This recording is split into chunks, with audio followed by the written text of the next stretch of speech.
Hello વિદ્યાર્થી મિત્રો, હું ઝહીર વોરા આઈટીઆઈ સરખેજથી આપના માટે આજે એક સરસ મજાનો ટોપિક લઈને આવ્યો છું. તો ચાલો શરૂ કરીએ કે એમ્પ્લોયેબિલિટી સ્કિલ્સમાં આ ટોપિક વિશે આપણે વધુ જાણકારી હવે મેળવીશું. સૌથી પહેલાં આપણો જે ટોપિક છે આજનો એ છે આઈડેન્ટિફાઈ ડે વેસ્ટર્સ, એટલે કે દિવસના જે કાર્યો છે કે જે આપણા સમયનો વ્યય કરી રહ્યા છે એના વિશે આપણે વધુ જાણકારી મેળવીશું. ઠીક છે, અમારું નામ છે ઝહીર વોરા, હું સુપરવાઇઝર ઇન્સ્ટ્રક્ટર છું એમ્પ્લોયેબિલિટી સ્કિલ્સ આઈટીઆઈ સરખેજ તરફથી. તો આપણો પહેલો આજનો ઉદ્દેશ અથવા ઓબ્જેક્ટિવ કહીએ તો કે કોને આપણે કહી શકીએ કે વોટ આર ધ ડે વેસ્ટર્સ, અથવા જેને કહી શકાય કે કોને સમયનો વ્યય કરવા માટે જાણવામાં આવે છે. આપણે જાણીએ છીએ કે ઘણો સમય આપણે ઘણી બધી જગ્યાએ વ્યય કરી રહ્યા છીએ, ત્યારે આપણને ખબર હોવી જોઈએ કે કોને ડે વેસ્ટર્સ કહેવાય છે. બીજા ટોપિક પર છે આપણો એ આજનો બીજો ઉદ્દેશ છે કે જનરલ ડે વેસ્ટર્સ, જે જનરલી આપણે કેટલા ડે વેસ્ટર્સ આપણે બગાડી રહ્યા છીએ, આપણો સમય કેટલો બગડી રહ્યો છે, ખાસ એને જાણવાનું આપણે ખૂબ જરૂરી છે. કારણ કે જોબ કરી રહ્યા છો અથવા બિઝનેસ કરી રહ્યા છો તો એ વ્યક્તિને એટલું ખબર હોવી જોઈએ કે તમારો કયા સમય જઈ રહ્યો છે, બરાબર. અને ત્રીજો ઉદ્દેશ આપણો આજનો એ છે કે આ ડે વેસ્ટર્સથી આપણે કેવી રીતે બહાર આવવું જોઈએ. ખરી રીતે ધ્યાન રાખવું જોઈએ કે આપણે કયા કયા સમયનો ઉપયોગ કરી, કેવો પ્રાયોરિટી આપી, કયા કામને પહેલાં મૂકવું, કયા કામને છેલ્લા મૂકવું, પ્રોફેશનલ લાઈફ અને પર્સનલ લાઈફ કેવી રીતે એને બંનેને વ્યવસ્થિત રીતે ઉપયોગ કરી અને સમયનો મહત્વપૂર્ણ યુઝ કરી. જાણીએ છીએ કે ઊંઘ પણ જરૂરી છે, કાર્ય પણ જરૂરી છે, પણ એના લીધે આપણો સમય વ્યય ના જાય, એનો સૌથી મોટો આપણે આજે આ 3 ઉદ્દેશથી આપણે આગળ વધીશું. હવે આપણે એની સામાન્ય વિગત જાણીએ કે વોટ આર ડે વેસ્ટર્સ. પહેલું જ છે કે day wasters R destruction. Day વેસ્ટર્સ એવા છે કે જેને ડિસ્ટ્રેક્શન કહેવામાં આવે છે. ડિસ્ટ્રેક્શન એટલે તમે તમારું ધાર્યું કામ કરી શકતા નથી. આના લીધે તમારા જેટલા પણ કાર્યો છે, જે તમે ધારો કે તમે ભણી રહ્યા છો અને બાજુમાં તમારો સેલફોન મૂકેલો છે, તો એ તમારા માટે જો અંદર મેસેજ આવે છે, સોશિયલ નેટવર્ક પર તમે એક્ટિવ છો તો તમે ભણી નથી શકતા, અને કહેવાય છે ડે વેસ્ટર્સ. બીજું કે તમે સોશિયલ મીડિયા પ્લસ તમારા મિત્રો જોડે વધારે પડતું ઇન્ટરેક્શન કરો છો અને એ ઇન્ટરેક્શનના લીધે તમે તમારું ભણવાનું કે તમારું બિઝનેસ લાઈફ અથવા પ્રોફેશનલ લાઈફ નથી બરાબર રીતે સાચવી શકતા, તો તેને પણ ડે વેસ્ટર્સ કહેવામાં આવે છે. એમાં બીજું છે કે તમારા ગોલ્સ જેટલા પણ છે, જે તમારા ધાર્યા કામો છે, એ ક્યારે પણ પૂરા નથી થઈ શકતા. એ તમને તમારા કામ પ્રત્યે રોકવા માંગે છે. They prevent you from accomplishing your goals. જેટલા પણ ડે વેસ્ટર્સ છે એનું પહેલું જ કામ એ જ હોય છે કે તમને તમારા કામથી દૂર કરવા, અને તમારું કાર્ય સુઘડ રીતે ચાલતું હોય ને તમે તમારા ગોલ સુધી પહોંચી ના શકો, તો ગોલ્સને પહોંચવા માટે આપણે હંમેશા ડે વેસ્ટર્સથી દૂર રહીએ છીએ. પણ ડે વેસ્ટર્સનું કામ જ એ છે કે જે તમારા દરેક કાર્યોને, દરેક તમારા કરેલા ગોલ્સને હંમેશા એનાથી દૂર કરવામાં આવે છે. Day wasters are the things that happen within your day that are unnecessary to your day. હવે સાદી ભાષામાં વાત કરીએ તો તમે તમારા મિત્રોના ગ્રુપ જોડે બેઠા છો, તમને ખબર છે કે આ સમય તમારો ભણવાનો છે, તમે 10thની એક્ઝામ આપી રહ્યા છો, તમે 12thની એક્ઝામ આપી રહ્યા છો, તમે આઈટીઆઈની અંદર કોર્સિસ માટેની એક્ઝામ આપી રહ્યા છો. હવે આ સમય દરમિયાન જો તમે તમારા મિત્રો જોડે બહાર બેસી તમારો ટાઈમ વેસ્ટ કરી રહ્યા છો, તમે નક્કી કર્યું છે કે આજના દિવસમાં આટલા ચેપ્ટર્સ મારા પૂરા થઈ જવા જોઈએ, બટ નથી થઈ રહ્યા, ત્યારે આપણે જોવું પડે છે કે આપણે ક્યાં આપણો સમય બગાડ્યો. કારણ કે આપણી પાસે ટોટલ 24 કલાક જ છે.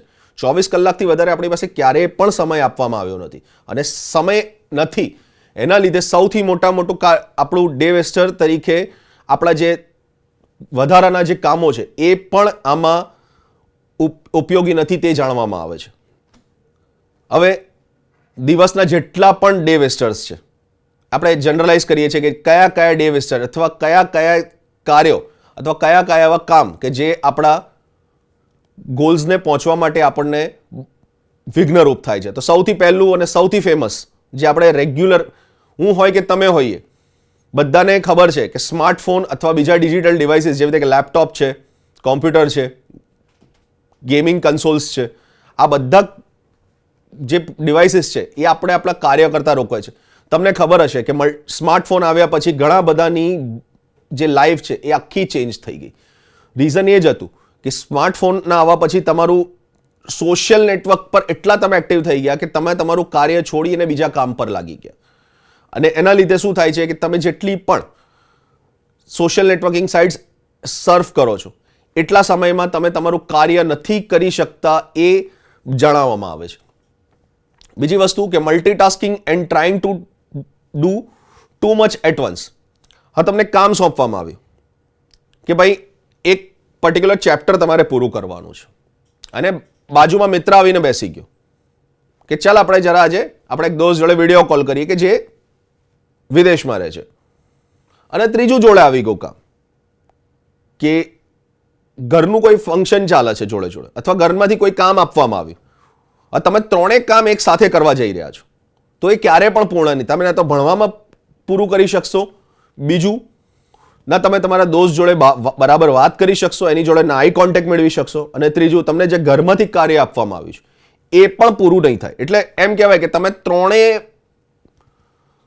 હોડીમાં પગ મૂક્યા પણ ક્યારે પણ એ ત્રણેય કામ પૂરા ના થાય અને તમે તમારું કામ અડધા વચ્ચે અથવા અધવચ્ચે તમારે કામ છોડી દેવું પડ્યું. ત્રીજા પર આવે છે નોઇઝી ઓફિસીસ એન્ડ ચેટી કોવર્કર્સ. ઓફિસમાં જાઓ, તમે જોબ કરો છો તો જોબ કરતી વેળાએ બહુ અવાજ થતો હોય કોઈ ઓફિસમાં અથવા આજુબાજુના જે વર્કર્સ છે તમારા એ તમને કોન્સ્ટન્ટ તમારી જોડે વાતો કરે છે તો તમે તમારું કામ લઈને કંઈક બેઠા છો. સપોઝ એમ કહીએ કે તમે એકાઉન્ટની વર્કશીટ બનાવી રહ્યા છો, એકાઉન્ટિંગ શીટ બનાવી રહ્યા છો, ટ્રાયલ બેલેન્સ ટેલી કરવાનું છે. નો ડાઉટ આપણે કોમ્પ્યુટરમાં 2 એન્ટ્રી આપીશું તો તરત જ ટ્રાયલ બેલેન્સ ટેલી થઈ જશે. બટ જો એમાં એન્ટ્રી આપવામાં ભૂલ પડી, તમારા દોસ્તો અથવા તમારા કલીગ્સ જોડે વાત કરતા કરતા તમારી એન્ટ્રી આપવામાં ભૂલ પડી તો પોસિબલ છે કે તમારું આ કામ તમારા ડે વેસ્ટર તરીકે યુઝ થશે અને તમારું જેટલું પણ કાર્ય છે એ બગડવાના થવાના છે. પછી વર્ક પ્લેસ કટલર એન્ડ ડિસએરે. તમે જે જગ્યા પર કામ કરો છો, તમારું જેટલું પણ કાર્ય છે એ ક્યારેય પણ પોતાના ગોલ સુધી નથી પહોંચી શકતો. એનું સૌથી પહેલાં પેલું રીઝન છે તમારું વર્ક પ્લેસ. તમે કેવી જગ્યા પર કામ કરો છો. તમારી એવી જગ્યા પર કામ કરી રહ્યા છો કે તમારા પિયર અથવા તમારા સબઓર્ડિનેટ, તમારા જોડે રહેનારા અથવા તમારી નીચે કામ કરનારા અથવા તમારા ઉપરી અધિકારી અથવા ઉપરી વ્યક્તિઓ જો તમને કામ કરવા પ્રત્યે તમને રોકે છે અથવા એમની જોડે તમારી આઈ કોન્ટેક્ટ બરાબર નથી, પ્લસ તમારું એમની જોડે વર્તન બરાબર નથી અથવા એમની જોડે તમારું વર્તન બરાબર નથી તો એ તમારો કામના ઘણા બધા કાર્યો રોકી શકે છે. ત્રીજા નંબર પર આવે છે તમારું unhealthy nutrition and hydration habits. 21મી સદી આપણે જોઈ રહ્યા છીએ બધા કે અનહેલ્ધી ન્યુટ્રિશન, આપણું ખાવાનું કેવું છે બરાબર. પહેલાના જમાનામાં લોકો રોટલી, શાક, દાળ ભાત ખાતા હતા.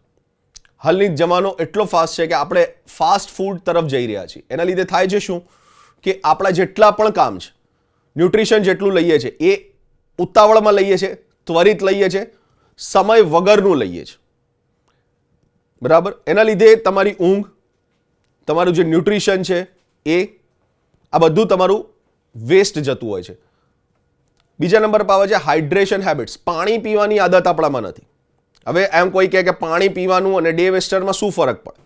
જો તમે પાણી બરાબર નથી પીતા તો તમારી હેલ્થ હેબિટ્સ પર એનો ફરક પડે, તમારો શરીરની પ્રક્રિયા પર એનો ફરક પડે, એના લીધે તમારા કાર્ય પર ફરક પડે. તમે જ્યાં કામ કરી રહ્યા છો એ કામ કરતી વેળાએ તમે જ્યાં પણ કામ કરો છો ત્યાં તમને આ હાઇડ્રેશન હેબિટ્સ બહુ જ ઉપયોગી થઈ શકે છે. જો તમે વ્યવસ્થિત પાણી પીઓ છો, ચોખ્ખું પાણી પીઓ છો, ધાર્યા પ્રમાણમાં નિયત માત્રામાં પાણી પીઓ છો તો તમારી બોડીનું પોસ્ચર, બોડીનું સ્ટ્રક્ચર એ ઘણું બધું કામ તમારું ઇઝી થશે. જોડે જોડે તમે ન્યુટ્રિશન વ્યવસ્થિત લો છો તો એ પણ એક વસ્તુ છે કે તમને તમારા ન્યુટ્રિશન હેબિટ્સના લીધે તમને ઘણું બધું સારું ખાવાનું, વ્યવસ્થિત ખાધાના લીધે તમારી હેલ્થ લાઈફ બહુ જ સારી રહેશે અને હેલ્થ સારી રહેશે તમે તમારા કામ પર પ્રત્યે વધારે ફોકસ કરી શકશો. તમને ખબર છે કે કોઈને પેટ દુખતું હોય કે માથું દુખતું તો ક્યારે પણ એ કામ કરતી વેળાએ એનું કામ 100% એ ક્યારે પણ નહીં આપી શકે, ઓપ્ટિમમ કામ ક્યારે પણ નહીં આપી શકે. આના પછી છે પ્રોક્રાસ્ટિનેશન એન્ડ લેક ઓફ મોટિવેશન. એક નવો ટર્મ છે પ્રોક્રેસ્ટિનેશન. પહેલું જ વસ્તુ કે અને કહેવામાં શું આવે છે, તમારો વિલંબ. કામ કરતી વેળાએ તમે જે વિલંબ કરી રહ્યા છો અથવા વિલંબ તમે સામે ચાલીને લીધો. અને બીજું, તમે મોટિવેટેડ નથી એક કામ કરવા બાબતે. સપોઝ હું તમને એક એક્ઝામ્પલ આપું કે તમને એક જોબ આપવામાં આવ્યો છે અને એ જોબ તમે વ્યવસ્થિત રીતે પૂરું નથી કરી શકતા અથવા તમે નક્કી જ કરી લીધું છે કે મારે આ કામ કરવું જ નથી, તો એને કહેવાય છે અ લેક ઓફ મોટિવેશન. એના પછી જે તમે બહુ જ મેં શરૂઆતમાં કીધું એવી રીતે જ સોશિયલ નેટવર્ક્સ અને ઓનલાઈન ડિસ્ટ્રેક્શન. સોશિયલ નેટવર્ક એટલે તમે જાણો છો ઘણા બધા સોશિયલ નેટવર્કિંગ વેબસાઇટ્સ છે અને ઓનલાઈન તમે એક મેસેજ આવે છે, તમે તરત જ મોબાઈલનો પોપઅપ જોવા મળો છો. આ તમારા ડે વેસ્ટર તરીકે કામ કરે છે, તમારા સમયનો વ્યય કરે છે. સીધી વસ્તુ છે, તમે મોબાઈલ કોન્સ્ટન્ટ ચાલુ રાખ્યું છે, બરાબર. તમે ભણો છો, જોડે જોડે તમારું સોશિયલ નેટવર્ક એક્ટિવ કરો છો, તમે સોશિયલ નેટવર્ક પર પોતાના ફોટોઝ નાખો છો, મોટાના વિડીયોઝ અપલોડ કરો છો, એની જોડે જોડે તમે તમારું કામ કરતા હશો, તો ડેફિનેટલી પોસિબલ છે કે તમે તમારું કામની ઉપર ડિસ્ટ્રેક્શન અથવા તમે તમારા સમયનો વ્યય કરી રહ્યા છો. એના પછી આવે છે excessive meeting and quick catch ups. Excessive meeting એટલે તમને ખબર છે કે આટલા સમય દરમિયાન હું મીટિંગ લઈ શકું છું, આટલા સમયથી વધારે હું મીટિંગ નહીં લઈ શકું. એક્સેસિવ મીટિંગનો એક સાદો ઉદાહરણ આપીએ આપણે કે આપણે આપણા દોસ્તો જોડે રોજ રાત્રે બેસીને ગપાટા મારતા હોઈએ છીએ અથવા એવો કામ કરીએ છીએ કે જેના લીધે તમારો સમય બગડી રહ્યો છે અથવા જે પણ બોલાવે છે એની જોડે તમે જતા થઈ જાઓ છો. તો આ થશે કે તમારું એક્સેસિવ મીટિંગ, ખાસ કરીને તમારા મિત્રો જોડે, તમારા એવા કલીગ્સ જોડે કે જે તમારા કામ સુધી તમને અથવા તમારા ગોલ સુધી તમને પહોંચવા નથી દેતા, એવા વ્યક્તિઓ કે જે તમારા ગોલ્સની વચ્ચે આડે આવી રહ્યા છે, એ લોકો જોડેની મીટિંગ, એ લોકો જોડેને વધારે પડતો વાર્તાલાપ, આ તમારું એક્સેસિવ મીટિંગના કારણે ડે વેસ્ટર્સ બની શકે છે. Decision fatigue from too many small decisions. તમે વિલંબ થાય છે, શેના લીધે વિલંબ થઈ રહ્યો છે? તમારે ડિસિઝન લેવા પર, નિર્ણય લેવામાં વિલંબ થઈ રહ્યો છે. કેવી રીતે? તમે થાકી ગયા છો ડિસિઝનો લઈ લઈને. કેમ કે તમે નાના નાના ડિસિઝનો એટલા બધા લઈ લીધા કે મોટું ડિસિઝન અથવા ડિસિઝન લેતી વેળાએ એનું ફેટિકનેસ અથવા નિર્ણય લેવાની શક્તિ હંમેશા ઓછી થઈ ગઈ અથવા થાકી ગયા તમે. અને છેલ્લું, email overloaded and never ending talks. તમારો ઈમેલ આઈડી તમે ખોલશો તો ઘણા બધા એવા ઈમેલ્સ છે કે જેને જોવાની જરૂર પણ નથી, તો પણ એ ઈમેલ આઈડી તમારા ઈમેલ આઈડીમાં રાખવામાં આવે છે. એડવર્ટાઇઝમેન્ટના નામે, પ્રમોશન્સના નામે, પર્સનલ મેલ્સના નામે, અને તમારી એવી વાતો કે જે ક્યારેય પણ પૂરી નથી થતી અથવા તમારા આર્ગ્યુમેન્ટ્સ તમારા પિયર, સબોર્ડિનેટ અથવા તમારા સુપિરિયર જોડે તમારા જેવા ટોક્સ છે કે જે ક્યારેય પણ પૂરા નથી થયા, એવા જેટલી પણ વાર્તો છે એ બધી તમારું ડે વેસ્ટર અથવા તમારા સમયનો વ્યય કરી રહ્યા છે. આપણે જે સમજી રહ્યા હતા કે વોટ ઇઝ પ્રોક્રાસ્ટિનેશન, થોડો ટિપિકલ છે, બટ આપણે એને જાણીશું. એક બહુ જ ફેમસ પ્રોવર્બ છે કે delay is dangerous. Delay is dangerous તમે જાણો છો, કોઈ પણ કામ જો તમે સમયથી મોડું કર્યું તો એ તમારા માટે ક્યારેક નુકસાનદેહ થઈ શકે છે.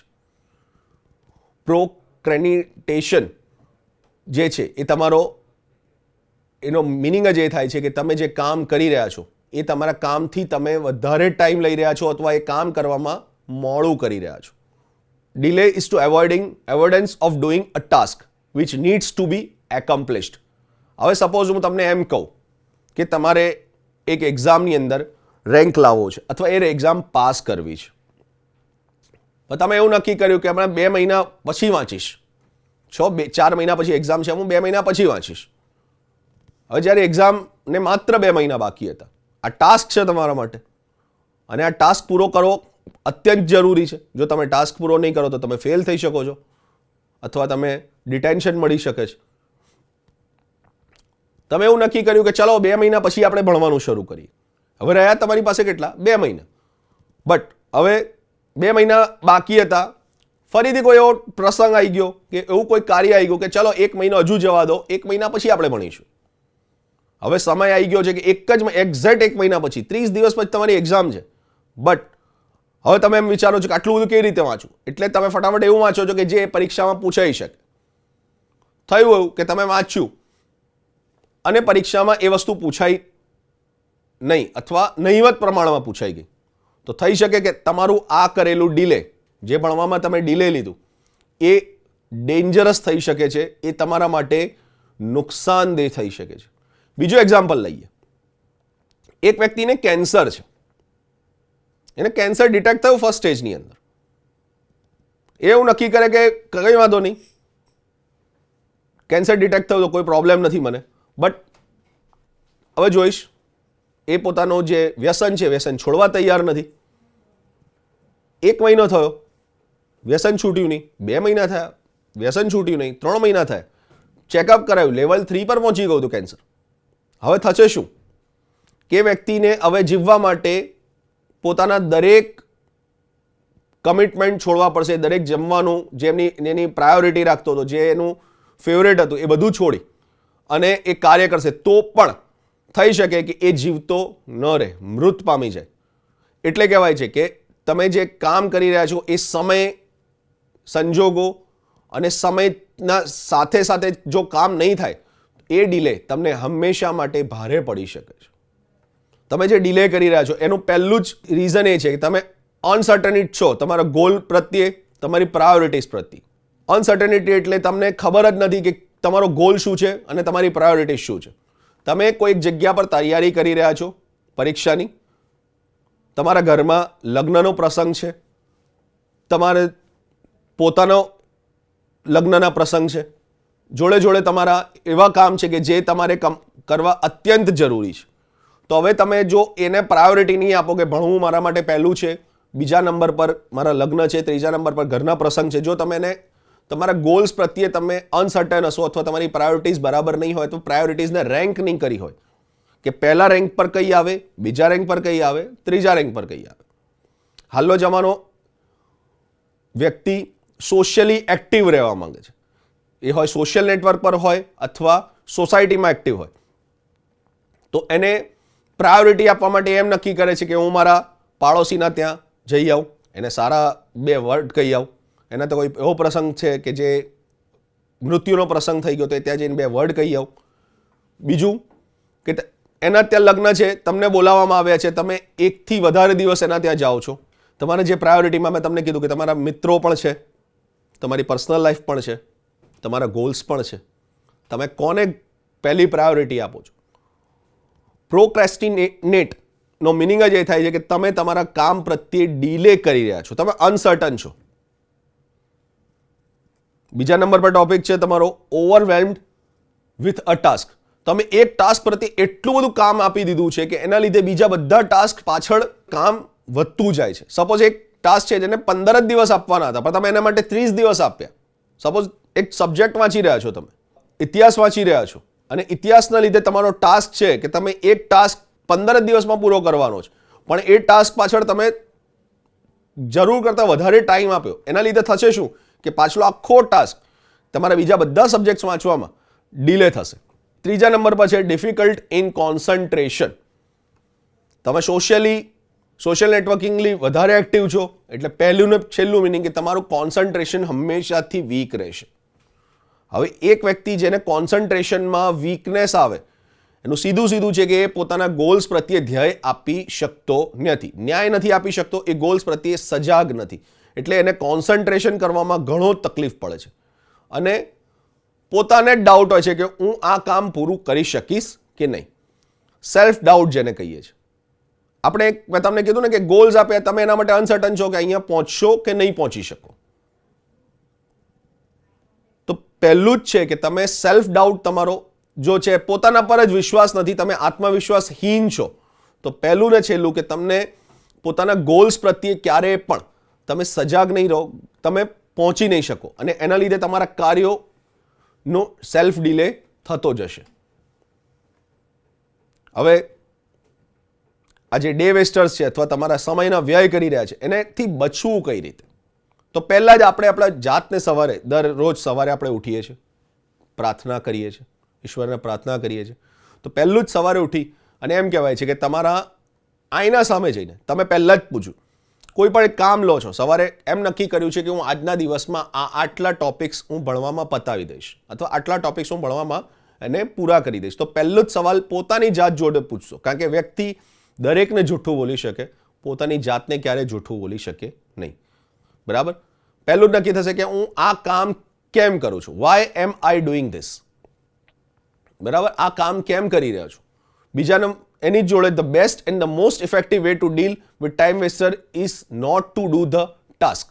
જો એક કામ કરવાથી તમને ફાયદો નથી થતો, એ કામ કરવાથી તમને સેલ્ફ સેટિસ્ફેક્શન અથવા મોનિટરી બેનિફિટ્સ થતા નથી, તો પછી એક કામ કરવાનો કોઈ મતલબ નથી. તો પહેલો જ સવાલ એ થાય કે તમે આ કામ કેમ કરી રહ્યા છો. હું તમારી જોડે વાત કરી રહ્યો છું અથવા હું કોઈ એક ટાસ્ક પૂરો કરી રહ્યો છું, તો હું આ પહેલું જોઈશ કે આ ટાસ્ક હું કેમ પૂરું કરી રહ્યો છું, આનાથી મને શું કાર્ય અથવા શું એની ઇફેક્ટિવનેસ રહેશે. બીજા નંબર પર આવે છે getting someone else to do. If it has to be done then find someone else to do.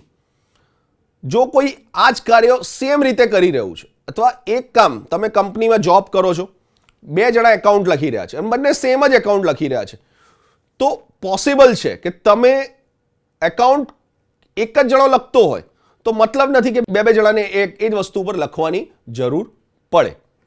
પછી કોઈ પણ કાર્ય કરો છો એને સમય મર્યાદા પહેલા અથવા સમય મર્યાદામાં જ પૂરું કરો. Do it quickly.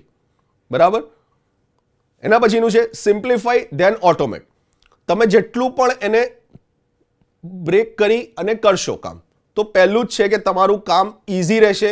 ટુકડે ટુકડે થતું કામ એક મોટું કામ બનાવી શકે છે. ટીપે ટીપે સરોવર ભરાય, બહુ ફેમસ આપણી પ્રોવર્બ છે, અથવા એક પાનું જોડી જોડીને એક ચોપડી બને છે. એવી રીતે જે પહેલાં કોઈ પણ કામ છે એના ટોટલ ભાગ પાડી લો કે આ પહેલું કરવામાં આવશે, બીજું આ કરવામાં આવશે, ત્રીજું આ કરવામાં આવશે, અને એના પછી એને ત્રણેયને કમ્પાઇલ કરો અથવા ઓટોમેટ કરો, એટલે તમારું ઘણું કામ છે ને ઇઝીલી પૂર્ણ થઈ જશે. Do low value activity when your energy is low. હવે તમને ખબર છે કે તમારો એનર્જી ઘણું લો છે, તમે આ કામ પૂરું કરી શકશો નહીં, તો આપણે એવું કાર્ય લઈએ કે જે ઓછી એનર્જી યુઝ થતું હોય. સપોઝ હું તમને કહું કે 10 કિલો વજન ઉંચકવાનું છે અને 1 કિલો વજન ઉંચકવાનું છે, તો તમે કયું વજન ઉંચકવાનો ટ્રાય કરશો? પહેલા ઇઝીલી કે કોઈ પણ વ્યક્તિ જાય તો એ કહેશે કે હું 1 કિલો વજન ઉંચકું, પછી 2 કિલો, પછી 5 કિલો, પછી 10 કિલો ઉંચકું. તો મારો પહેલું પ્રાયોરિટી શું હશે? જે ફાસ્ટ થાય, જલ્દી થાય, એટલે હું એને પહેલો ઉંચકીશ. એટલે 1 કિલોનું વજન ઉંચકે, પછી 2 કિલોનું વજન ઉંચકે, પછી 5 કિલોનું વજન ઉંચકે અને પછી 10 કિલોનું વજન ઉંચકે. બરાબર? આ સાથે હું મારું આ ટોપિક પર સમાપન કરું છું. Thank you.